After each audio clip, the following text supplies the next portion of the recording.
5 yil bo'libdi birga ishlayotganimizga bizdan olgan uskunalaringiz hali ekan aka. Oxirgi marta mana sizga bir hafta oldin printer olib kelib berdik.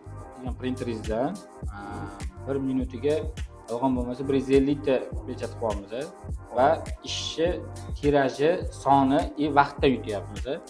Undan keyin undan oldingi olib kelgan apparatlaringizdan ham mana bunaqa kitoblarni ishlab chiqarib, ustiga masalan laminatsiya taraflama matviy va glansiy qilib yaltiroq qilib beryapmiz.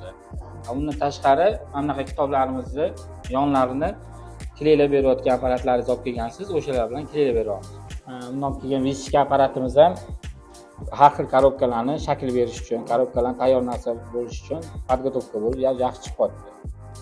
Hozirgi kunda qanaqa xizmatlar bilan shug'ullanib ketyapsiz? Aka, olib kelganingizdan keyin hozirgi kunda bizlarni siz apparatlaringizdan foydalanib, mana bunaqa turdagi kitoblarimizni chiqarish boshladik bolalar uchun.